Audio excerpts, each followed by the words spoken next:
I'm communicating to you today on April 7th. We are almost at a month since we declared a state of emergency here in the city. And in fact, here on April 7th, we are at a very critical moment and critical time for the spread of the virus here in Rhode Island.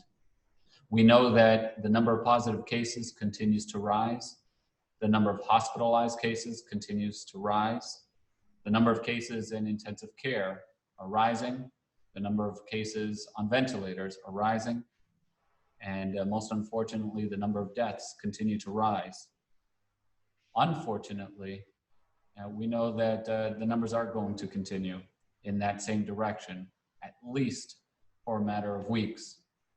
And so it's tremendously important that over the next couple to next few weeks, we take every possible precaution that we can as a city to make sure that we're limiting our social interactions to simply what is absolutely essential and is necessary.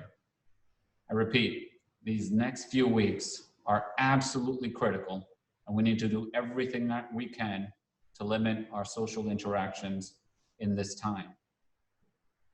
The city of Providence has done a lot over the past few weeks to make sure that we're being proactive and that we're being very aggressive to limit the spread of COVID-19. And thankfully, we're also seeing that in the numbers. Currently, the number of coronavirus positive cases stands at about 16% for members here in our city.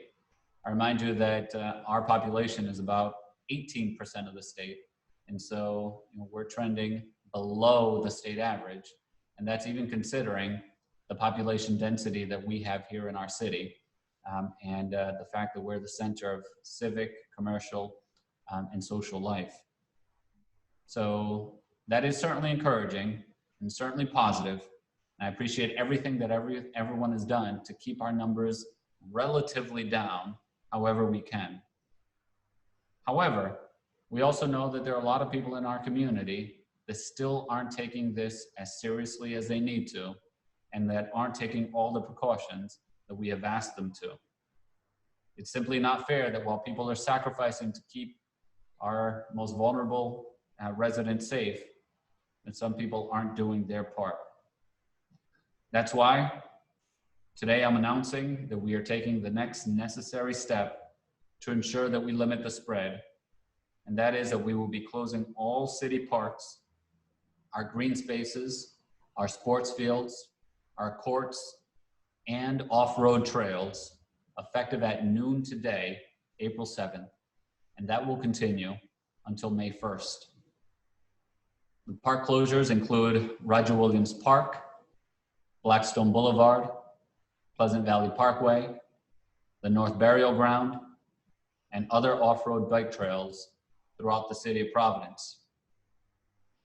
In addition to playgrounds and fields that have already closed, all sports fields and courts will be closed until May 1st to ensure that folks are truly social distancing. Now, I know this is really difficult for our city.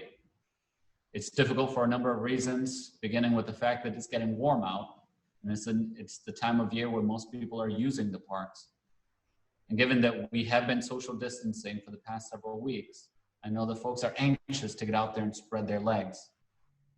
However, I've become very, very concerned, in fact, very, very upset at the pictures that I've seen on social media and the calls that we have received about people who are indeed gathering at our parks and aren't abiding by the social distance guidelines that we've been urging for the past several weeks.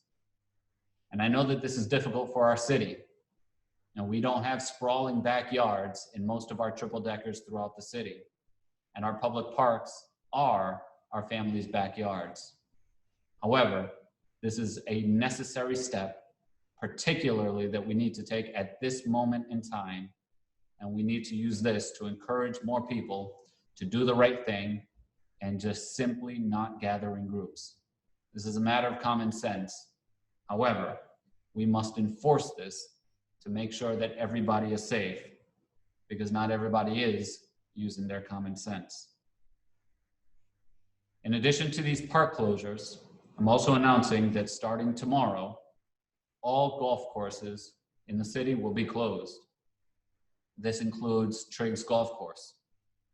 Now, everything that I just mentioned about why we're closing our parks and our courts and our fields throughout the city also applies to Triggs. However, there are 2 additional reasons why it makes sense to close Triggs Golf Course. First of all, I've seen pictures of a number of Massachusetts license plates in the parking lot at the golf course. This is unacceptable, and we can't have people violating the rules to not come into the state, not cross into a new state, simply for recreation. And second, we've also heard anecdotally and received calls that people have been congregating in the parking lots. This is unacceptable. So for all of these reasons, including for everything that applies to our regular public parks, beginning tomorrow, Triggs Golf Course will also be closed, and this will last at least until May 1st. Our Providence police, they will continue to enforce, and city staff will be monitoring these spaces to ensure that everyone is in compliance with these new restrictions. While I truly understand the stress that has been put on our communities, now is not the time for a pickup game of basketball, football, soccer, even tennis, and running should not be done in groups and should not be done in close proximity to each other. The next few weeks, as I mentioned, are absolutely critical to limiting the spread of COVID-19.